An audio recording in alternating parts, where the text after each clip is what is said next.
push yourself because no one else is going to do it for you। मतलब ये हुआ कि अपने आप को हमेशा फॉरवर्ड पुश करो, कंफर्ट जोन से बाहर आओ, तभी लाइफ में प्रोग्रेस करोगे, सक्सेस पाओगे। क्योंकि ये तुम्हारे लिए कोई और नहीं कर सकता, मैं नहीं कर सकता हूँ, पेरेंट्स नहीं कर सकते, तुम्हारे दोस्त नहीं कर सकते, तुम अपने लिए खुद कर सकते हो। इसलिए push yourself because no one else is going to do it for you. कोई और तुम्हारे लिए काम नहीं कर सकता है। तुम्हें लाइफ में क्या बनना है, कैसा बनना है, वो तुम क्या कर रहे हो उससे डिसाइड होगा। ऐसा लग कुछ नहीं कि अचानक से एक दिन कुछ मिरेकल हो जाएगा और तुम कुछ एक जो सपने में सोचे थे वो बन जाओगे। ऐसा कुछ नहीं है। ऐसे बोलते हैं ना, बूंद बूंद से घड़ा भरता है, वही वाली बात है। डेली मेहनत करोगे तो उससे तुम्हारा लाइफ जो आगे है उसका फ्यूचर सिक्योर होगा। ऐसे बोल सकते हो कि जो डिसाइड करके रखे हो वो फुलफिल होगा। ओके, तो आज का लेक्चर इलेक्ट्रोमैग्नेटिक वेव का पार्ट 2 अपन स्टार्ट करेंगे। इसमें पार्ट 1 पिछले लेक्चर में कर चुके थे, पिछले वीडियो में। अगर नहीं देखे हो तो लिंक डिस्क्रिप्शन में वो उस पर जाके देख लो। उसमें अपन ने मैक्सवेल कॉन्सेप्ट्स पढ़ा था कि मैक्सवेल ने किस तरीके से डिस्प्लेसमेंट करंट को इंट्रोड्यूस करके इलेक्ट्रोमैग्नेटिक वेव को थ्योरेटिकली एक्सप्लेन किया था। हर एक उसके जो भी एस्पेक्ट्स थे, जो भी उसमें इक्वेशंस, स्पीड्स, कैसा नेचर होगा, सारी चीज़ों को कैसे एक्सप्लेन किया। तो उसमें से इम्पोर्टेंट क्या था, डिस्प्लेसमेंट करंट। ओके, पार्ट 2 में अपन देखने वाले प्रॉपर्टीज, मीन्स उसका नेचर क्या होगा, ट्रांसवर्स है तो क्या क्या इंपॉर्टेंट पॉइंट्स होंगे, पहले वो नोट डाउन करेंगे। फिर एनर्जी डेंसिटी क्या होती है, फिर पॉइंटिंग वेक्टर क्या है, फिर रेडिएशन प्रेशर, ये अपन देखने वाले। मतलब अपन आज ये वाला करेंगे। तो जैसे कि अपन पिछले लेक्चर में पार्ट 1 में अपन ये देखे थे कि डिस्प्लेसमेंट करंट क्या होता है। तो डिस्प्लेसमेंट करंट में अपन देखे थे कि जैसे कि जब कोई कैपेसिटर चार्ज हो रहा है तो उसके प्लेट्स पे जो चार्जेस हैं वो टाइम के साथ वेरी करता है। तो टाइम के साथ वेरी करने से, चार्ज के वेरी करने से उसमें क्या होता था कि इसके बीच में जो इलेक्ट्रिक फील्ड जो था वो वेरी कर रहा था। तो मैक्सवेल साहब ने क्या बताया था कि जो टाइम वेरिंग इलेक्ट्रिक फील्ड है वो मैग्नेटिक फील्ड को बनाता है। या फिर ऐसे बोल सकते हो कि जो करंट है, उन्होंने बोला था जो करंट तुम जानते हो सिर्फ चार्ज के कंडक्शन के कारण नहीं होता है, वो इलेक्ट्रिक फील्ड के वेरिएशन के कारण भी हो सकता है। तो उन्होंने बोला ये करंट कंडक्शन करंट है और प्लस आईडी होगा। ओके, तो ये due to movement of charge था और ये due to changing electric field था। चेंजिंग इलेक्ट्रिक फील्ड, ये इलेक्ट्रिक फ्लक्स बोलो, ये ड्यू टू चार्ज बोल दो, movement of charge, due to movement of charge बोल सकते हो, due to movement of charge. तो अपन ने देखा था कि यहाँ पे जो डिस्प्लेसमेंट करंट का फॉर्मूला था आई डी, उसका फॉर्मूला क्या था, epsilon naught D phi E by D T. Epsilon naught क्या था, परमिटिविटी ऑफ फ्री स्पेस, जिसका वैल्यू एप्सिलॉन नॉट का कितना होता है 8.85 इंटू 10⁻12। और D phi E upon D T क्या है, ये है electric flux, rate of change of electric flux. ठीक है, तो यहाँ तक अपन ने ये कंप्लीट कर लिया था पिछले वीडियोज में। और एक जो सबसे इम्पोर्टेंट पॉइंट था कि जो मैक्सवेल इक्वेशन में एम्पियर्स लॉ है, जिसको कि मैक्सवेल ने जिसमें करेक्शन सजेस्ट किया था, उन्होंने ये बोला था इस इक्वेशन में जो एम्पियर्स लॉ जो था उसे करेक्शन के बाद एम्पियर्स मैक्सवेल लॉ भी बोला गया। उन्होंने बोला कि जो line integral of V dot D L होता है उसको म्यू नॉट इंटू सिर्फ आई जो था उसकी जगह उन्होंने बोला कि IC प्लस ID लिखो। ओके, IC कंडक्शन और ID डिस्प्लेसमेंट करंट। ओके, और उन्होंने ये भी बताया कि डिस्प्लेसमेंट करंट और कंडक्शन करंट क्या है, कि जहाँ पे डिस्प्लेसमेंट करंट होगा, जहाँ पे डिस्प्लेसमेंट करंट होगा वहाँ कंडक्शन करंट नहीं होगा, और जहाँ पे कंडक्शन करंट होगा वहाँ पे डिस्प्लेसमेंट करंट नहीं होगा। और कंटिन्यूटी ऑफ करंट से ये भी अपने को पता चला था कि जो कंडक्शन करंट है वो इक्वल टू डिस्प्लेसमेंट करंट है। तो जैसे अगर यहाँ पे कैपेसिटर में बात करूँ मैं, कि जहाँ पे जैसे अगर यहाँ पे IC है तो यहाँ पे ID कितना होगा, 0, मतलब आउटसाइड द प्लेट जो है वो कंडक्शन करंट है, वहाँ पे डिस्प्लेसमेंट करंट नहीं है। Between the plates displacement current है, यहाँ पे कंडक्शन करंट नहीं है, यहाँ पे 0 है। और यहाँ पे कंडक्शन करंट है तो यहाँ पे डिस्प्लेसमेंट करंट क्या हो जाएगा, 0, मतलब जहाँ पे डिस्प्लेसमेंट करंट है वहाँ पे कंडक्शन करंट नहीं होगा। ठीक, तो ये यहाँ तक नोट डाउन कर लो। और ये मैंने जस्ट इंट्रो दे दिया, अगर पूरा देखना चाहते हो पिछले वीडियो का लिंक है डिस्क्रिप्शन में, उसमें जा करके देख लो। ठीक है, अब यहाँ पे देखो, और ये एग्ज़ाम पॉइंट ऑफ व्यू से आज जो पढ़ने वाले बहुत ही इम्पोर्टेंट है। कुछ है नहीं इसमें, थोड़ी सी थियोरेटिकल है तो उसको थोड़ा सा लर्न करना पड़ेगा अपने को, बाकी चीज़ें अपन बहुत इजीली इस लेक्चर में कवर करने वाले हैं, तो ध्यान से देखते हैं। Important point regarding electromagnetic wave. Okay, electromagnetic wave के रिगार्डिंग इंपॉर्टेंट पॉइंट्स। तो सबसे पहले मैं बात इलेक्ट्रोमैग्नेटिक वेव से ये करता हूँ कि चार्जेस के कारण जो electric field, magnetic field produce होता है, क्या क्या होता है स्टेट जिससे कि इलेक्ट्रिक फील्ड से रिप्रेजेंट ये क्रिएट होता है, या सिर्फ इलेक्ट्रिक फील्ड और मैग्नेटिक फील्ड होता है। तो मैं ऐसे बोलता हूँ कि अगर चार्ज रेस्ट पे है, एक चार्ज मान लो यहाँ पे Q है और ये रेस्ट पे है, चार्ज एट रेस्ट। ठीक है, तो ये चार्ज एट रेस्ट है तो ये सिर्फ क्या क्रिएट करेगा, अगर एक चार्ज रेस्ट पे है तो ये सिर्फ क्या बना रहा होगा, only electric field produces, only electric field. और एक चार्ज है जो कांस्टेंट वेलोसिटी से मूव कर रहा है, ये wave constant velocity is constant velocity से मूव कर रहा है, यूनिफॉर्म वेलोसिटी से मूव कर रहा है। तो क्या होगा, अगर यूनिफॉर्म वेलोसिटी से मूव कर रहा है तो ये क्या बनाता है, magnetic field as well as electric field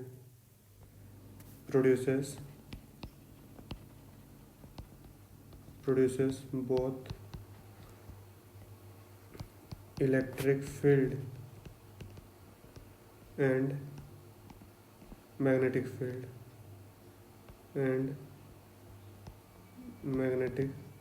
field produces both electric field and magnetic field, but does not change with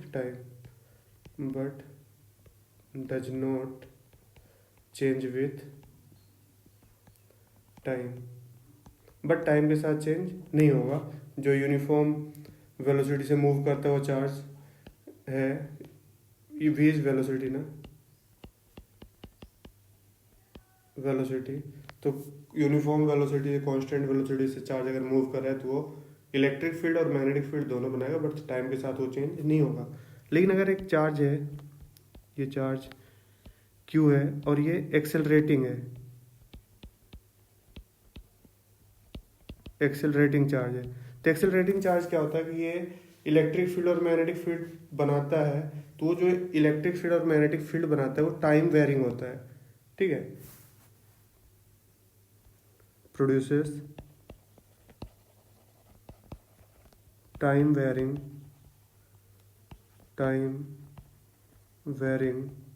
electric field and magnetic field. ये टाइम के साथ वेरी करता हुआ इलेक्ट्रिक फील्ड और मैग्नेटिक फील्ड बनाता है। और जब टाइम के साथ इलेक्ट्रिक फील्ड और मैग्नेटिक फील्ड वेरी करता है तो अपने को पता है कि अगर टाइम के साथ मैग्नेटिक फील्ड वेरी कर रहा है तो वो इलेक्ट्रिक फील्ड को बनाता है, और अगर टाइम के साथ मैग्नेटिक फील्ड वेरी कर रहा है तो वो इलेक्ट्रिक फील्ड को बनाता है, और जो अगर टाइम के साथ इलेक्ट्रिक फील्ड वेरी कर रहा है तो वो मैग्नेटिक फील्ड को बनाता है। जस्ट बहुत ही ज़्यादा सिमेट्री है इलेक्ट्रिसिटी और मैग्नेटिज्म में। तो तो अगर एक एक्सेलरेटिंग चार्ज है तो वो इलेक्ट्रिक फील्ड और मैग्नेटिक फील्ड दोनों बनाएगा, बट वो टाइम के साथ वेरी करेगा। और टाइम के साथ वेरी करने से क्या होता है कि ये एनर्जी को रेडिएट भी करता है। और ये क्या करता है, रेडिएट एनर्जी किस फॉर्म में, in electromagnetic wave, in form of electromagnetic wave, ऐसे लिखो ज़्यादा बेटर होगा। Radiate energy in form of electromagnetic wave. तो ये बहुत ही इंपॉर्टेंट लाइन है कि जो एक्सेलरेटिंग चार्ज है वही बनाता है अपना, जो एक्सेलरेटिंग चार्ज है वही क्रिएट करता है क्या, इलेक्ट्रिक फील्ड और मैग्नेटिक फील्ड दोनों क्रिएट करता है। बट वो टाइम के साथ क्या कर रहा होगा, वेरी कर रहा होगा। और वो टाइम के साथ वेरी करता हुआ इलेक्ट्रिक फील्ड मैग्नेटिक फील्ड ही इलेक्ट्रोमैग्नेटिक वेव को बनाता है। मतलब वो स्पेस में चल रहा होता है, तो टाइम के साथ वेरी करने से, जैसे मान लो इलेक्ट्रिक फील्ड वेरी कर रहा है तो उसे मैग्नेटिक फील्ड बनेगा, मैग्नेटिक फील्ड वेरी कर रहा है तो उसे इलेक्ट्रिक फील्ड बनेगा। यही रीजन था कि इलेक्ट्रोमैग्नेटिक वेव को मैक्सवेल ने इसी तरीके से समझाया कि जैसे कि मान लो अगर इलेक्ट्रिक फील्ड वेरी कर रहा है, अगर वेरिंग इलेक्ट्रिक फील्ड है, इलेक्ट्रिक फील्ड अगर वेरी कर रहा है तो ये क्या बनाएगा, मैग्नेटिक फील्ड को। और अगर ये मैग्नेटिक फील्ड भी वेरी कर रहा है तो ये क्या बनाएगा, इलेक्ट्रिक फील्ड को। और फिर ये वेरी करेगा तो ये फिर क्या बनाएगा, मैग्नेटिक फील्ड को। और यही चीजें थी इलेक्ट्रोमैग्नेटिक वेव। इलेक्ट्रोमैग्नेटिक वेव में क्या होता है कि इसको यहाँ पे क्या होता है, ऑसिलेटिंग मैग्नेटिक फील्ड और इलेक्ट्रिक फील्ड दोनों होते हैं जो एक दूसरे से 90 डिग्री पे ऑसिलेट कर रहे होते हैं। जैसे फिगर में देखो, इलेक्ट्रिक फील्ड इधर है और मैग्नेटिक फील्ड इधर है, दोनों साइनसॉइडली वेरी कर रहे हैं, ऑसिलेट कर रहे हैं। तो उससे क्या होता है कि जब इलेक्ट्रिक फील्ड वेरी कर रहा है तो उससे मैग्नेटिक फील्ड बन रहा है, और मैग्नेटिक फील्ड वेरी कर रहा है तो इलेक्ट्रिक फील्ड बन रहा है। तो मतलब एक दोनों का सोर्स खुद ही है, मतलब मैग्नेटिक फील्ड वेरी किया, इलेक्ट्रिक फील्ड बन गया, इलेक्ट्रिक फील्ड वेरी किया, मैग्नेटिक फील्ड बन गया। और ये प्रोसेस होते रहता है। इसी से इलेक्ट्रोमैग्नेटिक वेव इन दोनों के परपेंडिकुलर डायरेक्शन में, ये डायरेक्शन देखो, इन दोनों के परपेंडिकुलर डायरेक्शन में प्रोपगेशन होता है। मतलब टाइम के इलेक्ट्रोमैग्नेटिक वेव में क्या होता है कि इलेक्ट्रिक फील्ड और मैग्नेटिक फील्ड जो होता है 90 डिग्री में ऑसिलेट कर रहा होता है, उसके कारण से ही इलेक्ट्रोमैग्नेटिक वेव आगे प्रोपगेट करता है। तो मैक्सवेल ने ये बताया कि जो इलेक्ट्रोमैग्नेटिक वेव है उसको मीडियम की जरूरत नहीं है, जैसे साउंड को जरूरत है वैसे इलेक्ट्रोमैग्नेटिक वेव को मीडियम की जरूरत नहीं है। तो इलेक्ट्रोमैग्नेटिक वेव कैसा वेव हो गया, नॉन मैकेनिकल। ओके, तो इस उन्होंने क्या बोला कि जैसे टाइम के साथ वेरी किया, इलेक्ट्रिक फील्ड मैग्नेटिक फील्ड बनाएगा, वो मैग्नेटिक फील्ड इलेक्ट्रिक फील्ड, फिर इलेक्ट्रिक फील्ड मैग्नेटिक फील्ड, इस तरह से ये जो प्रोसेस है चलता रहेगा और वो प्रोपगेट कर जाएंगे आगे, और उनको किसी भी चीज की जरूरत नहीं होगी। और ये जो प्रोपगेट करेंगे इलेक्ट्रोमैग्नेटिक वेव, वो जब पूरा कैलकुलेशन किया गया इक्वेशंस वगैरह बना के, अपन उस पर ज़्यादा बात नहीं करेंगे, तो उन्होंने ये पाया कि जो स्पीड था वो किसके इक्वल था, स्पीड ऑफ लाइट के इक्वल था। तो जो इलेक्ट्रोमैग्नेटिक वेव होते हैं, जो भी इलेक्ट्रोमैग्नेटिक वेव है, वो सारे के सारे किस स्पीड से ट्रेवल करते हैं, फ्री स्पेस में स्पीड ऑफ लाइट से। ओके, स्पीड ऑफ लाइट से, सारे का स्पीड क्या होता है, स्पीड ऑफ लाइट से ट्रेवल करते हैं। ओके, और ये फर्स्ट टाइम जो इलेक्ट्रोमैग्नेटिक वेव लैब में प्रोड्यूस किया गया, वो हर्ष साइंटिस्ट है उनके द्वारा किया गया था। उन्होंने क्या किया कि एक एलसी ऑसिलेशन में चार्ज को ऑसिलेट कराया। एलसी ऑसिलेशन पता है ना, एलसी ऑसिलेशन, एल मतलब इंडक्टर और यहाँ पे एक कैपेसिटर ऐसे मान लो। तो इंडक्टर और कैपेसिटर यहाँ पे मान लो प्लस क्यू माइनस क्यू ऐसे दे करके छोड़ दिए, तो ये चार्ज क्या करता है, इसमें ऑसिलेट करता है। चार्ज जो है वो ऑसिलेट करते रहते हैं ऐसे, इस तरह से चार्ज ऑसिलेट। तो चार्ज इसमें ऑसिलेट करते हैं, तो इसी के हेल्प से ऑसिलेट करना मतलब क्या हुआ, एक्सेलरेट कर रहा है। एक्सेलरेटिंग चार्ज इलेक्ट्रोमैग्नेटिक वेव को बनाता है। तो उन्होंने फर्स्ट टाइम बनाया था। तो आई थिंक जो मैक्सवेल ने अपना थियोरेटिकल एक्सप्लेनेशन दिया था वो 1865 में दिया था, एग्जैक्टली वही है शायद डेट। और इन्होंने 2 साल बाद 1867 में लैब में इन्होंने वो बनाया। तो ये हर्ज साइंटिस्ट का नाम था, इन्हीं के नेम पे जो फ्रीक्वेंसी का यूनिट है हर्ज वही रखा गया। तो फर्स्ट टाइम इन्होंने बनाया, तो वो जो वेव बना था उसका वेवलेंथ आई थिंक 3 मीटर ऐसा कुछ है। ओके, तो फिर बहुत सारा साइंटिस्ट ने इस पे एक्सपेरिमेंट किया, मार्कोनी जो फिर ऐसे करके फिर रेडियो वेव, माइक्रोवेव, सब का धीरे धीरे चीज़ें हो गया, डिस्कवर कर ली लोगों ने। तो सबसे इम्पोर्टेंट जो है वो ये है कि जो इलेक्ट्रोमैग्नेटिक वेव बनता है, कैसे बनता है, समझ में आ गया है कि यहाँ पे इलेक्ट्रिक फील्ड और मैग्नेटिक फील्ड 90 डिग्री में ऑसिलेट करते हैं। तो ये आगे प्रोपोगेट करने का क्या रीज़न है, क्या बेस है, तो वो मैक्सवेल ने एक्सप्लेन किया था कि जैसे कि मैक्सवेल का 4 इक्वेशंस था, उसमें से एक फैराडे लॉ और एक जो एम्पीयर्स लॉ है उससे सोचो। तो उन्होंने वहाँ से क्या किया था कि टाइम के साथ अगर मैग्नेटिक फील्ड वेरी कर रहा है तो इलेक्ट्रिक फील्ड को बनाएगा, और इलेक्ट्रिक फील्ड अगर टाइम के साथ वेरी कर रहा है तो वो मैग्नेटिक फील्ड को बनाएगा। तो इस तरह से जब टाइम के साथ इलेक्ट्रिक फील्ड वेरी हुआ तो मैग्नेटिक फील्ड बन जाएगा, और मैग्नेटिक फील्ड वेरी हुआ तो इलेक्ट्रिक फील्ड बन जाएगा। तो ऐसे प्रोसेस चलते रहते हैं, इसी से इलेक्ट्रोमैग्नेटिक वेव का प्रोपगेशन होता है, और इसको मीडियम की जरूरत होती ही नहीं है। ओके, ठीक। तो यहाँ पे जो सबसे इम्पोर्टेंट पॉइंट एक और एग्जाम पॉइंट ऑफ व्यू से, ये मान लो स्पीड है, डायरेक्शन ऑफ प्रोपगेशन है, ये मान लो डायरेक्शन ऑफ प्रोपगेशन है, और ये किसका है, इलेक्ट्रिक फील्ड का डायरेक्शन, और ये मैग्नेटिक फील्ड का डायरेक्शन। तो यहाँ पे देखो जो डायरेक्शन है सी का, वो कैसे निकालते हैं, तो जो सी कैफ है मतलब डायरेक्शन टुवर्ड्स सी, मतलब प्रोपगेशन, या बोलो यूनिट वेक्टर है सी के डायरेक्शन में प्रोपगेशन, ये आता है ई कैप क्रॉस बी कैप। मतलब तुम डायरेक्शन को ई क्रॉस बी से दे सकते हो, सिर्फ डायरेक्शन के लिए, ये मैग्नीट्यूड वगैरह नहीं है, सिर्फ डायरेक्शन के लिए। जैसे यहाँ पे फिगर में कि point finger in the direction of electric field और फिर कर्ल फिंगर टुवर्ड्स बी, तो ये क्या बोलेगा, then thumb points in the direction of propagation, E cross B is the direction of propagation. Okay, तो आई थिंक यहाँ पे यहाँ तक समझ में आ गया है। ठीक, नेक्स्ट पॉइंट अपन यहाँ पे जैसे अब इलेक्ट्रोमैग्नेटिक वेव देखें, तो इलेक्ट्रोमैग्नेटिक वेव बहुत सारे, एक स्पेक्ट्रम होता है, पूरे को इलेक्ट्रोमैग्नेटिक वेव ही बोलते हैं। तो जो भी इलेक्ट्रोमैग्नेटिक वेव होता है वो किस स्पीड से ट्रेवल करता है, स्पीड क्या होता है इलेक्ट्रोमैग्नेटिक वेव का, स्पीड ऑफ ईएम वेव क्या होता है, सी, मतलब 3 × 10⁸ मीटर पर सेकेंड सारे का। ओके, तो अलग अलग अपने को एक चीज और पता है कि C equals to lambda F, या ऐसे V equals to lambda F होता है। तो यहाँ पे क्या होगा कि C सबके लिए सेम है, तो लेमडा वेरी करेगा तो फ्रीक्वेंसी वेरी करेगा, ठीक है। ओवरऑल मान लो लेमडा बढ़ गया तो फ्रीक्वेंसी कम हो जाएगा, इस तरह से रहेगा, लेकिन स्पीड जो है सबका सेम रहेगा। तो अब यहाँ पे देखो एक इलेक्ट्रोमैग्नेटिक स्पेक्ट्रम होता है। इलेक्ट्रोमैग्नेटिक स्पेक्ट्रम में क्या होता है, जैसे इसमें बहुत सारे वेव्स होते हैं, जैसे रेडियो वेव। रेडियो वेव में क्या होता है, यहाँ पे जैसे जैसे इधर जाओगे, जैसे इस डायरेक्शन में जाओगे, तो यहाँ पे जो लेमडा है वो डिक्रीज कर रहा है और फ्रीक्वेंसी जो है वो इंक्रीज कर रहा है। क्यों, क्योंकि सी सेम होने वाला है। मतलब इधर मूव करोगे इधर से ऐसे, तो लेमडा इन डिक्रीज कर रहा है और फ्रीक्वेंसी इंक्रीज कर रहा है, ठीक है। और यहाँ पे देख लो, पहले सबसे पहले कौन सा है, रेडियो वेव, फिर इसके मीटर्स में लगभग होते हैं, जैसे देखो यहाँ 1 मीटर तक, फिर होता है माइक्रोवेव, फिर इंफ्रारेड, विजिबल जो अपना लाइट है वो इतना रीजन में विजिबल, विवक्योर, ओके, फिर अल्ट्रा वायलेट, फिर एक्सरेज, गामा रेज, ओके। तो ये है। तो यहाँ पे कभी कभी एक क्वेश्चन पूछता है कि एनर्जी के अकॉर्डिंग बताओ पर क्वांटा क्या होगा एनर्जी। तो अपने को पता है कि एनर्जी इक्वल टू क्या होता है, E equal to hc/λ।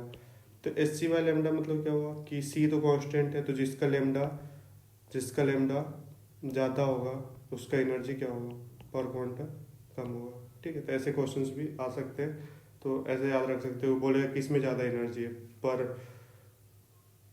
Quantum ऐसे करके पूछते हैं। तो जैसे मान लो सेम अमाउंट ऑफ है, तो जिसका लेमडा, ऐसे मान लो एक्सरेज और रेडियो वेव में बात करें तो ज़्यादा वेवलेंथ किसका, रेडियो वेव का, तो उसमें एनर्जी पर क्वांटम कम होगी, ठीक है। तो नेक्स्ट अपन कुछ इंपॉर्टेंट पॉइंट्स पे बात कर लेते हैं इलेक्ट्रोमैग्नेटिक वेव पे। इम्पोर्टेंट पॉइंट में सबसे पहला पॉइंट ये देखेंगे कि जो इलेक्ट्रोमैग्नेटिक वेव प्रोड्यूस होता है वो कैसे होता है। तो सबसे पहला पॉइंट लिखो, फर्स्ट पॉइंट, इट इज़ मतलब इलेक्ट्रोमैग्नेटिक वेव, इट इज़ मतलब EM wave, it is produced by accelerating, it is produced by accelerating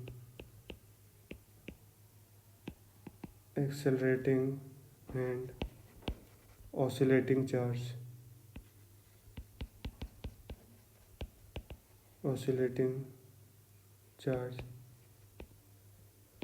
ठीक है। तो मतलब चार्ज अगर ऑसिलेट कर रहा होगा, ऑसिलेशन मतलब क्या होगा, जैसे SHM है तो SHM में क्या होता है कि यहाँ से मान लो ये मीन पोजीशन है, ये प्लस है माइनस है, तो चार्ज ऐसे ऐसे ऑसिलेट कर रहा है। तो यहाँ पे बताओ, यहाँ पे पूछेगा बहुत, अगर अच्छे से देखो तो ये जब मीन पोजीशन पे होता है तो इसका मीन पोजीशन,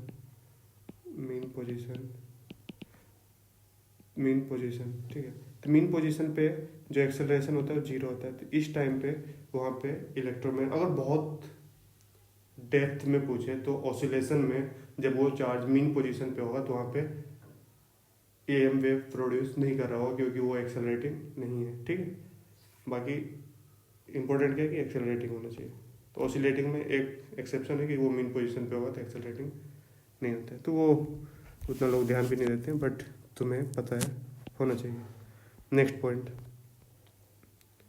जो इलेक्ट्रोमैग्नेटिक वेव है वो स्पेस में किस स्पीड से ट्रेवल करता है, स्पीड ऑफ लाइट से, जिसका वैल्यू c होता है। It travels in free space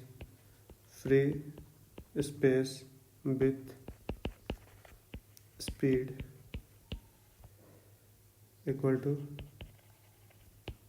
c, speed of light 3 × 10⁸ metre per second. यहाँ पे एक चीज़ मैं बता रहा हूँ कि बहुत ही इंपॉर्टेंट है, c का वैल्यू जो होता है, c इक्वल टू होता है 1/√μ0 into epsilon not. c equal to क्या होता है, 1/√μ0 इंटू एप्सिलॉन नॉट। तो यहाँ पे μ0 क्या है, यहाँ पे μ0 क्या है, तो μ0 है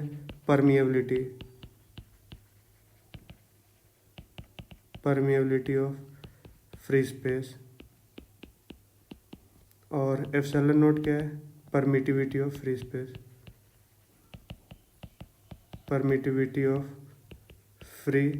स्पेस, ठीक है। इसका वैल्यूज, एप्सिलॉन नॉट का वैल्यू क्या होता है 8.85 × 10⁻12, और μ0 का वैल्यू क्या होता है 4π × 10⁻7। तो इसका वैल्यूज अगर रखोगे तो फ्री स्पेस में जो स्पीड ऑफ लाइट है c का वैल्यू एग्जैक्टली 3 × 10 मतलब एग्जैक्टली 3 × 10⁸ तो नहीं होता है, 2.9998 कुछ करके होता है, तो वो उसके c के इक्वल आ जाता है। ये तो फ्री स्पेस की बात थी, ये कहाँ पे था, फ्री स्पेस में। अगर किसी मीडियम में हो, for any medium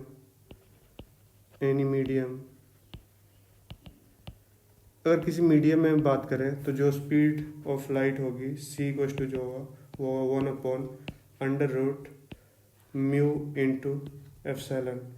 mu into epsilon मतलब क्या हुआ, म्यू इक्वल टू हुआ एब्सोल्यूट परमिएबिलिटी, एप्सिलॉन मतलब हुआ एब्सोल्यूट परमिटिविटी, ठीक है। नेक्स्ट पढ़ लो, इलेक्ट्रोमैग्नेटिक वेव carries energy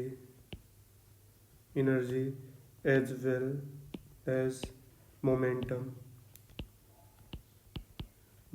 यहाँ पे जो मोमेंटम आ रहा है ये मास के कारण नहीं है, ये प्रॉपर्टी ऑफ वेव है। ऐसे नहीं है कि जैसे मास अपन मैकेनिक्स में पढ़ रहे थे मोमेंटम इज mv, वैसा यहाँ पे नहीं है, क्योंकि यहाँ पे जो कैरी कर रहा है मतलब फोटॉन्स होते हैं तो उसका कोई रेस्ट मास नहीं है, तो ये अलग तरीके का यहाँ पे मोमेंटम है, वो मास के कारण नहीं है।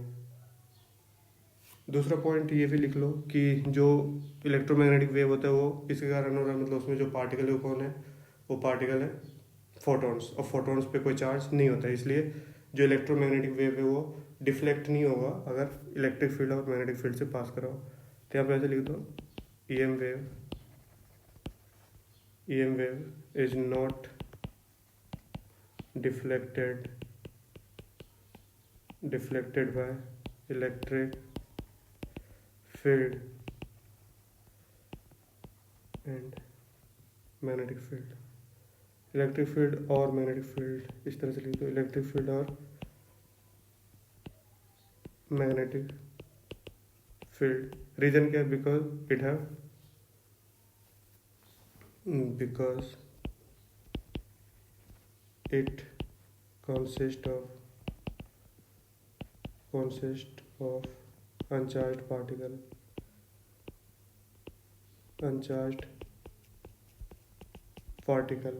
जिसको क्या बोलते हैं? Called photons।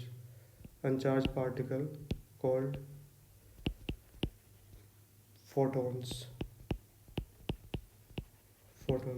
ठीक है, यहाँ तक हो गया। नेक्स्ट जो सबसे इम्पोर्टेंट है यहाँ पे देखो कि अगर electric field and magnetic field of a sinusoidal plane electromagnetic wave propagating in positive X direction, किधर प्रोपोगेट कर रहा है? तो ये प्रोपोगेट कर रहा है पॉजिटिव एक्स डायरेक्शन में, पॉजिटिव एक्स डायरेक्शन। तो उसका जो इक्वेशन होगा क्या होगा? अपन वेव में पढ़ चुके हैं, तो वहाँ से आएगा ई इक्वल टू क्या होगा? EM मतलब ई नॉट मैक्सिमम मतलब एम्पलीट्यूड साइन के एक्स माइनस ओमेगा टी, और बी इक्वल टू कितना हो जाएगा? BM साइन के एक्स माइनस ओमेगा टी। इसका मतलब ये हो रहा है कि जो प्रोपोगेट करता है इलेक्ट्रोमैग्नेटिक वेव, तो उसमें जो इलेक्ट्रिक वेव और मैग्नेटिक वेव बोल सकते हो, वो दोनों सेम फेज में होते हैं, आर इन सेम फेज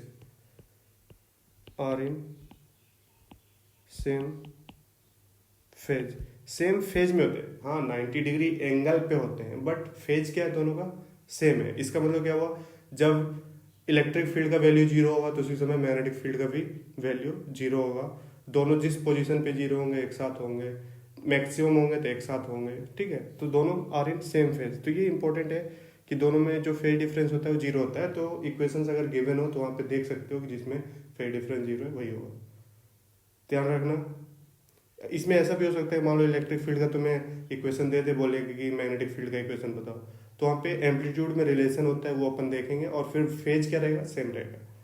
तो यहाँ पे ओमेगा क्या होता है? ओमेगा इज एंगुलर फ्रीक्वेंसी, के क्या है? Wave number. तो कैसे लिखा जाता है? ओमेगा इज 2πf और के इज 2π/λ। एक और होता है v equals to λf, velocity equals to wavelength into frequency. Okay, यहाँ पे जो दोनों के एम्पलीट्यूड में रिलेशन होता है, एम्पलीट्यूड में जो रिलेशन होता है ऐसे लिख दो, relation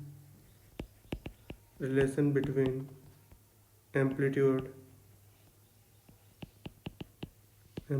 of electric field and magnetic field wave are E0 upon B0 equal to C होता है।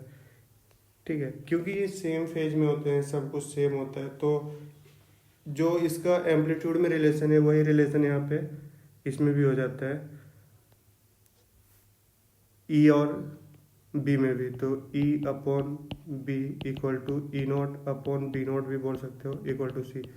ये क्यों लिखा मैं? क्योंकि सेम फेज में, तो अगर मान लो E डिवाइडेड बाई V करोगे तो साइन के एक्स माइनस ओमेगा टी वो कैंसिल ही हो जाएगा, तो ओवरऑल ये रिलेशन आएगी। ठीक है, तो ये रिलेशन होता है, मतलब इंस्टेंटेनियस पे भी सही है और मैग्नीट्यूड में तो होता ही है। तो ये यही आता है।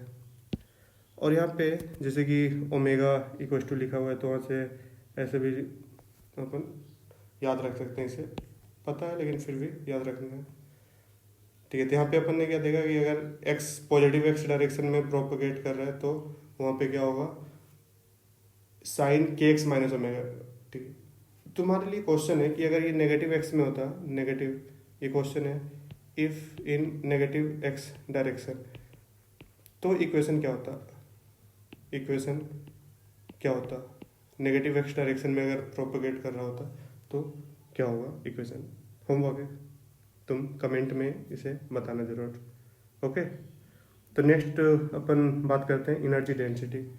एनर्जी डेंसिटी क्या होता है? एनर्जी डेंसिटी होता है जैसे इलेक्ट्रिक फील्ड और मैग्नेटिक फील्ड है, दोनों के लिए अपन एनर्जी डेंसिटी पढ़ चुके हैं। तो अपन बात करते हैं energy density for electric field.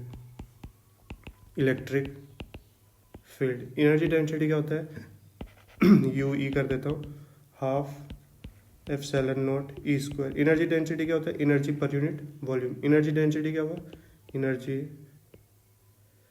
Per unit volume, energy per unit volume. Okay ठीक है, एनर्जी पर यूनिट वॉल्यूम हो गया। तो ये हो गया इलेक्ट्रिक फील्ड का एनर्जी डेंसिटी। उसी तरह से अपन फॉर मैग्नेटिक फील्ड बात कर सकते हैं, फॉर मैग्नेटिक फील्ड। तो मैग्नेटिक फील्ड के लिए एनर्जी डेंसिटी कितना हो जाएगा, यू वी इक्वल टू हो जाएगा, जैसे वहाँ पे B square by 2 mu naught. Okay, B square by 2 mu naught. अब अपने को देखो एक चीज़ पता है कि जो सी इक्वल टू होता है वो होता है ई बाय बी। तो बी को मैं क्या लिख सकता हूँ, या फिर ऐसे सोचो, बी को मैं क्या लिख सकता हूँ, बी को लिख सकता हूँ ई बाय सी। तो यहाँ पे वैल्यू रख देता हूँ, और सी का भी वैल्यू पता है अपने को 1/√μ नॉट इंटू एप्सिलॉन नॉट। तो इन चीज़ों का यहाँ से निकालते हैं। तो यू वी इक्वल टू क्या हो गया, energy density for magnetic field कितना हो गया, वो हो गया बी मतलब ई बाय सी का whole square upon 2 mu not. तो यहाँ से क्या आ गया, E square by 2 C square mu not. तो सी स्क्वायर तो ऊपर चला जाएगा, तो ये यू वी जो हो जाएगा वो ऐसा हो जाएगा, E square into mu not into epsilon not upon 2 mu not. तो ये म्यू नॉट कैंसिल हो गया, ये क्या है half epsilon not E square. तो इसका मतलब क्या हुआ, ये यू ई के इक्वल ही है, मतलब U V equal to U E होता है, दोनों इक्वल ही होते हैं। ठीक है, दोनों क्या होते हैं, इक्वल होते हैं। तो एनर्जी डेंसिटी क्या होते हैं, दोनों में इक्वल होते हैं। तो ऐसा बोल सकते हो कि एनर्जी जो है इक्वली शेयर्ड है दोनों में, इलेक्ट्रिक फील्ड और मैग्नेटिक फील्ड में। ये बहुत इंपॉर्टेंट पॉइंट है। इसका मतलब क्या हुआ, एनर्जी डेंसिटी में आगे कंटिन्यू करके मैं ये लिखता हूँ कि यू वी इक्वल टू क्या होता है, यू ई होता है। ठीक है, इसका मतलब क्या हुआ, एनर्जी जो है इक्वली शेयर्ड है किसमें, दोनों इलेक्ट्रिक फील्ड और मैग्नेटिक फील्ड में। तो यहाँ पे लिख दो energy is equally shared between electric field and magnetic field. तो ये बहुत इंपॉर्टेंट पॉइंट है जिसे तुम्हें याद रखना ही चाहिए कि इक्वली शेयर्ड है। ठीक है, इंपॉर्टेंट क्या है, इक्वली शेयर्ड है दोनों में। ठीक है, तो नेक्स्ट पॉइंट पे बात करते हैं कि टोटल एनर्जी डेंसिटी कितना हो जाएगा, टोटल एनर्जी डेंसिटी कितना हो जाएगा, U equal to U E plus U V, और इसको अगर करें तो ये कितना हो जाएगा, एप्सिलॉन नॉट ई स्क्वायर या फिर B square by mu naught. ठीक है, इसमें जो इम्पोर्टेंट है वो है एवरेज एनर्जी डेंसिटी। तो एवरेज एनर्जी डेंसिटी कितना होता है, यू एवरेज। अब यू एवरेज में क्या होगा, जैसे मान लो यहाँ पे आएगा बी स्क्वायर, तो बी स्क्वायर मतलब क्या हो जाएगा, साइन स्क्वायर थीटा जैसे, मतलब ओमेगा टी के एक्स माइनस ओमेगा टी को। तो इसका एवरेज कितना होता है 1/2, तो एवरेज कितना हो जाएगा, हाफ हो जाएगा। तो इसको ऐसे लिख सकते हो, बी नॉट का स्क्वायर अपॉन 2 म्यू नॉट। ये एवरेज है। यहाँ पे कंफ्यूजिंग लोगों को क्या होता है कि यहाँ पे जो आया है यू एवरेज में जो आया है वो वही एनर्जी डेंसिटी आया जो इलेक्ट्रिक मैग्नेटिक फील्ड में यहाँ पे होता था, जैसे कि V square upon 2 mu not. तो वहाँ पे बी स्क्वायर अपन ने लिखा हुआ था कि B square upon 2 mu naught, but यहाँ पे जो एवरेज में मैंने लिखा है वो बी नॉट स्क्वायर लिखा है। तो ये ध्यान देना है, मैंने यहाँ पे एवरेज एनर्जी डेंसिटी में बी नॉट स्क्वायर लिखा है, मतलब मैक्सिमम है, मतलब मैग्नेटिक फील्ड का जो एम्पलीट्यूड है वो है। ओके, तो ये कंफ्यूजिंग नहीं होना चाहिए। तो यहाँ पे मैंने इसको हाईलाइट कर देता हूँ, याद रखना है एवरेज क्या होता है, B naught square upon 2 mu naught. B naught मतलब क्या हुआ, बी नॉट मतलब मैक्सिमम, बी मैक्सिमम ऐसे भी बोल सकते हो, बी मैक्सिमम। ठीक है, तो ये बहुत ही इंपॉर्टेंट है। एवरेज एनर्जी डेंसिटी, इसमें क्या याद रखना है, जो मैं हाईलाइट कर रहा हूँ ना, इसको याद रखना है। इक्वली शेयर्ड होते हैं, एवरेज इतना होता है, ये दोनों बहुत ही इंपॉर्टेंट है, और ये सब तो याद तुम्हें होगा ही। तो नेक्स्ट पॉइंट है पॉइंटिंग वेक्टर। पॉइंटिंग वेक्टर मतलब क्या हुआ? पॉइंटिंग वेक्टर मीन्स ऐसा ही हुआ जैसे कि अपन एनर्जी डेंसिटी के ऊपर बात किए, पॉइंटिंग वेक्टर मतलब होता है इंटेंसिटी जैसा।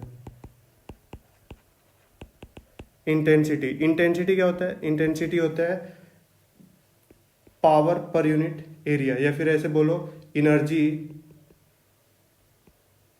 एनर्जी पर यूनिट टाइम पर यूनिट एरिया। ओके, तो किसी भी ऐसे मान लो इलेक्ट्रोमैग्नेटिक वेव प्रोपोगेट कर रहा होगा, तो एक परपेंडिकुलर एरिया को, पर यूनिट एरिया को एक सेकंड में कितनी एनर्जी क्रॉस कर जाती होगी, उसी को बोलते हैं अपन पॉइंटिंग वेक्टर। जैसे मान लो ऐसे, और यहाँ से यहाँ तक गया, तो एक सेकंड में कितना डिस्टेंस ट्रेवल करता होगा c, और ये मान लो एरिया यूनिट एरिया है, मतलब 1 यूनिट है, तो इसमें जो एनर्जी होगी वही है पॉइंटिंग वेक्टर। ठीक है, तो इसको अपन कैलकुलेट भी कर सकते हैं कि एनर्जी कितना हो जाएगा। एनर्जी डेंसिटी था ऊपर में, अपने को पता था, तो एनर्जी डेंसिटी से इसको कैलकुलेट किया जा सकता है। Energy density into volume, volume को कितना लिखोगे? एरिया इंटू सी, तो सी हो गया, तो ऐसे देखो एनर्जी डेंसिटी हाफ, वहाँ से लिख सकते हो। ठीक है, एनर्जी डेंसिटी से कर सकते हो उतना भी। नेक्स्ट, अगर वो डाउट रहे ना कि इसको मैं भी बता दिया कैसे, जैसे कि यहाँ पे कितना चल रहा होगा, एक सेकंड में कितना डिस्टेंस चला होगा, तो सी डिस्टेंस चला होगा, तो इस रीजन में जो एनर्जी है उसी को अपन पॉइंटिंग वेक्टर बोल रहे हैं, मतलब एनर्जी पर यूनिट एरिया। तो पॉइंटिंग वेक्टर क्या होता है? Electromagnetic wave carries energy. ठीक है, the rate of flow of energy crossing a unit area is described by Poynting vector. ये वेक्टर तरीके से दिया जाता है, और इसका फॉर्मूला क्या होता है? S vector is equal to, S vector equal to क्या होता है? 1/μ0 इंटू ई क्रॉस बी। तो यहाँ पे देखो डायरेक्शन वाला चीज आया है, ई क्रॉस बी मतलब डायरेक्शन ऑफ चीज है। ओके, तो यहाँ से ये याद रखना है। और यहाँ से देखो इसका जो यूनिट होगा, जो यूनिट होगा इसका एस का, वो कितना हो जाएगा? यूनिट होगा जूल पर सेकेंड पर मीटर स्क्वायर, या फिर ऐसे बोलो वॉट पर मीटर स्क्वायर। ठीक है, तो for EM wave, for EM wave जो इलेक्ट्रिक फील्ड होता है वो क्या होता है? Perpendicular to B. तो इसका मतलब क्या हुआ? ई क्रॉस बी का वैल्यू कितना आ जाएगा? E B. ओके, तो जो पॉइंटिंग वेक्टर का मैग्नीट्यूड होगा वो कितना हो जाएगा? ये हो जाएगा E B upon mu naught. Okay, E B upon mu naught, या फिर ऐसे बोल सकते हो कि जो पॉइंटिंग वेक्टर है उसका वैल्यू कितना आ जाएगा? ई बी, ई को सी के टर्म में लिख दोगे तो ये हो जाएगा E square by mu not C, या equal to C B square by mu naught. यहाँ पे ये मैंने कैसे लिखा है? तो E by B equal to क्या होता है? सी होता है। तो एक बार ई को रिप्लेस कर दो और एक बार बी को रिप्लेस कर दो।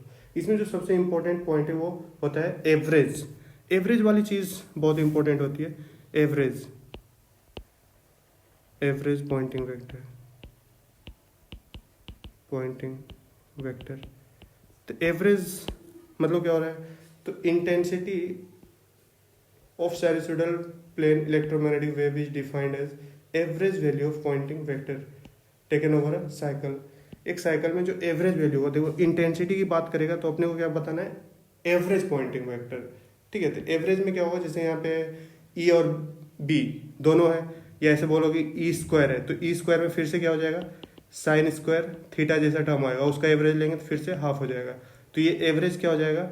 यहाँ पे ई की जगह ई नॉट हो जाएगा, मतलब maximum, E maximum into B maximum upon 2 mu naught. ये ओवरऑल ऐसा है, देखो मैक्सिमम वाली चीज़ है, मतलब यहाँ पे एवरेज कितना होता है? 1/2, तो ऐसा एवरेज कितना हो जाएगा? E not square by 2 mu not C, ये सब लिखा हुआ है ना। बी एम मतलब मैक्सिमम वैल्यू, मैक्सिमम वैल्यू, या फिर बी नॉट बोल सकते हो। ठीक है, तो यहाँ से ये हो गया। अब अपने को देखना है रेडिएशन प्रेशर, ये भी बहुत इंपॉर्टेंट है। रेडिएशन प्रेशर, तो रेडिएशन प्रेशर क्या होता है? जैसे कि मान लो जो अपना इलेक्ट्रोमैग्नेटिक वेव है वो क्या करता है, मोमेंटम उसके पास होता है, उसके पास क्या होता है, ईएम वेव के पास मोमेंटम होता है, मोमेंटम होता है। तो मोमेंटम होता है तो जैसे मान लो कोई एक सरफेस से ही टकराएगा, ऐसे मान लो कोई एक सरफेस है और यहाँ पे इलेक्ट्रोमैग्नेटिक वेव आ रहा है तो मोमेंटम पी है, तो जब इससे टकराएगा तो मान लो ऐसा हो सकता है सरफेस के अकॉर्डिंग कि वो रिफ्लेक्ट हुआ ही नहीं, बिल्कुल एब्जॉर्ब हो गया। तो जैसे ही एब्जॉर्ब हो गया तो यहाँ पे क्या होगा, जैसे टकराएगा कोलिजन होगा तो चेंज इन मोमेंटम होगा, change in momentum, change in momentum होगा। चेंज इन मोमेंटम मतलब क्या होगा, चेंज इन मोमेंटम होगा तो फोर्स लगेगा, और फोर्स लगा तो फोर्स पर यूनिट एरिया क्या होता है, प्रेशर होता है। यही प्रेशर क्या कहलाता है, रेडिएशन प्रेशर। तो इलेक्ट्रोमैग्नेटिक वेव के कारण भी सरफेस पे प्रेशर आता है, that pressure is called electromagnetic मतलब रेडिएशन प्रेशर। ठीक है, तो यहाँ पे टकराएगा तो चेंज इन मोमेंटम होगा, चेंज इन मोमेंटम के कारण फोर्स, फोर्स मतलब फोर्स पर यूनिट एरिया देखेंगे तो प्रेशर हो जाएगा। तो यहाँ से देखो, इस लाइन को देखो सही से, electromagnetic waves carries momentum and hence can exert pressure on the surface which is known as radiation pressure. Okay, यहाँ तक हो गया। फिर for electromagnetic wave Poynting vector अगर एस हो incident upon a perfectly absorbing surface. अब अगर perfectly absorbing होगा, जैसे मान लो ये सरफेस है, उस पर डिपेंड करता है। परफेक्टली एब्जॉर्बिंग मतलब क्या होगा,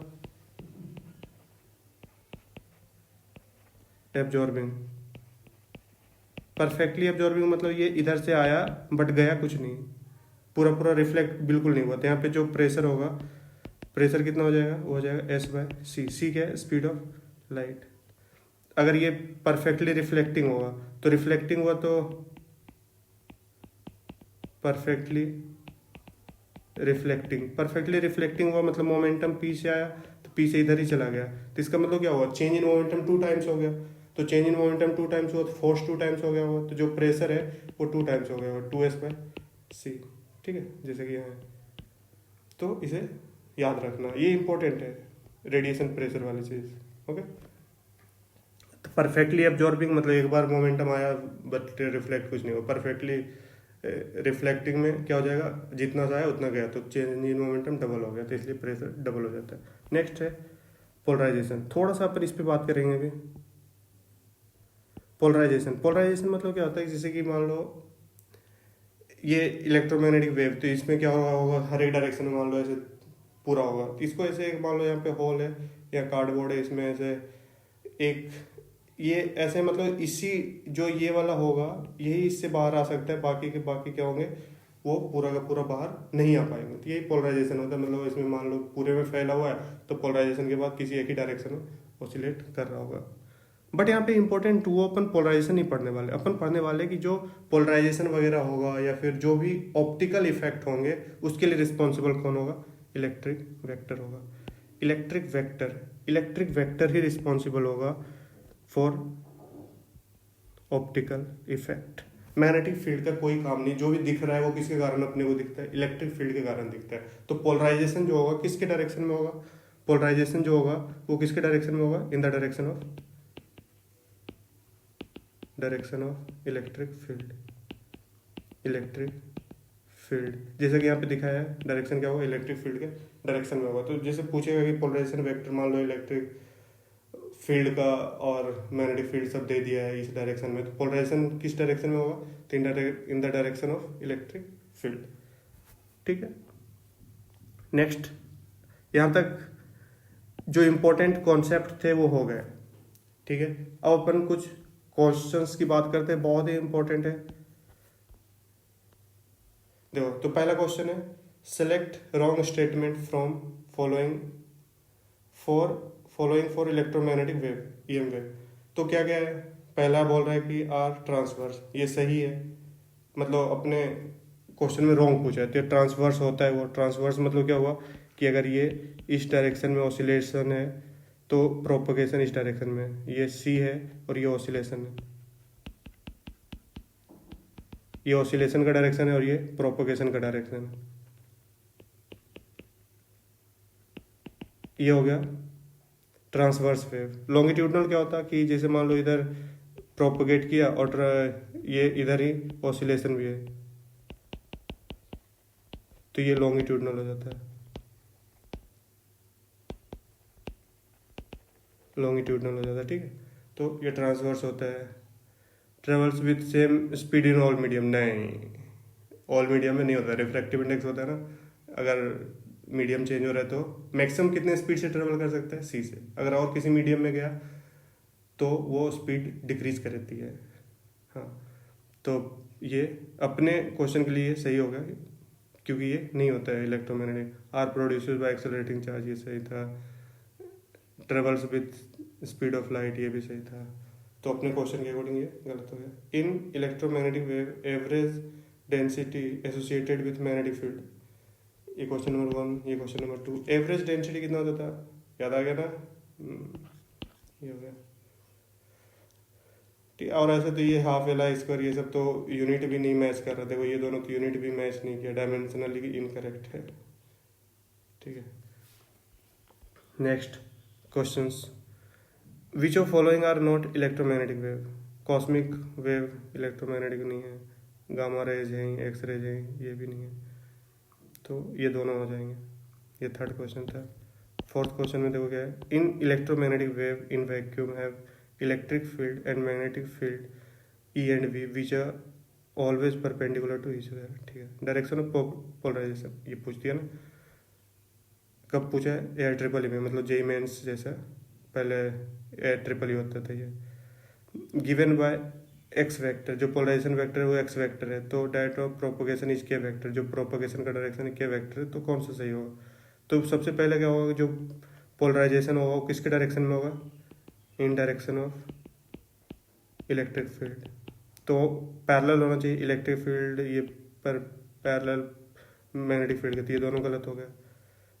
ये फर्स्ट और थर्ड में दोनों में से कोई एक हो सकता है, लेकिन जो प्रोपोगेशन का डायरेक्शन है जो के वेक्टर है वो क्या होना चाहिए, ई क्रॉस बी।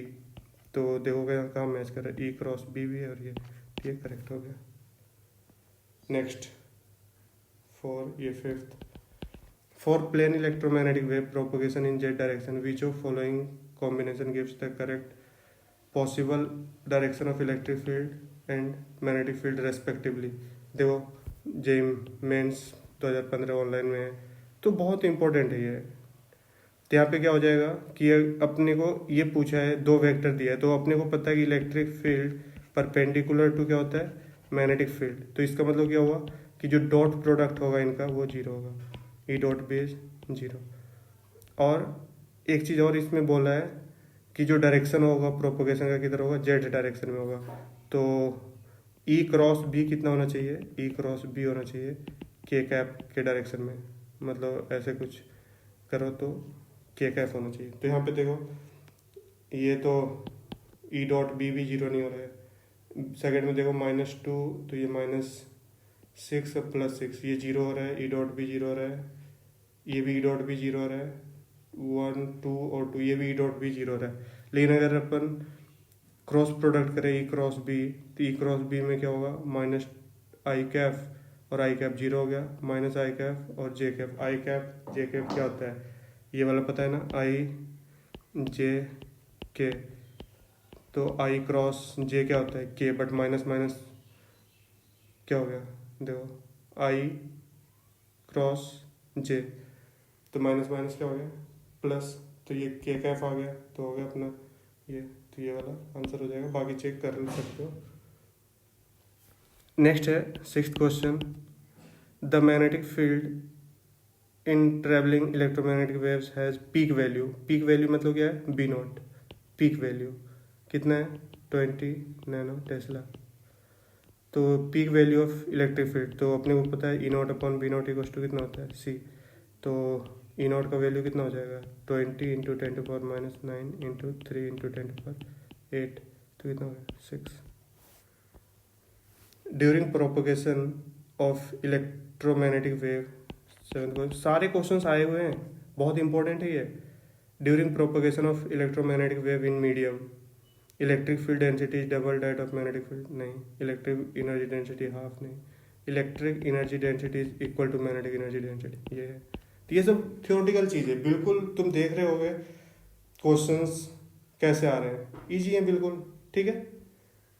तो यहाँ पे क्वेश्चंस को प्रैक्टिस और कर सकते हो, आर्काइव कर सकते हो प्रीवियस ईयर क्वेश्चन। अब जाके सिंपल जाके करो, सारे हो जाएंगे, मैं बता रहा हूँ। और अगर तुम्हें कुछ डाउट्स हो रहा है बीच बीच में, तो वो फिर से वीडियो को जाओ, वहाँ पे उस पॉइंट पे देखो, बहुत अच्छे से एक्सप्लेन किया हुआ है, ठीक है। और विदाउट हार्ड वर्किंग कुछ नहीं होता है, ये तुम्हें भी पता है, बट तुम करते नहीं हो। तो हार्ड वर्क करो ना, हार्ड वर्क करने से ही चीज़ें होगी, ठीक है। अनकंफर्ट, जो तुम्हारा कंफर्ट जोन है उससे बाहर आओ। अनकंफर्टेबल में जितना फील करोगे ना उतना मजा आएगा। और एक चीज़ और, कि जब भी पढ़ाई करते हो तो लेट के मत किया करो, बैठ के पढ़ो, ठीक है।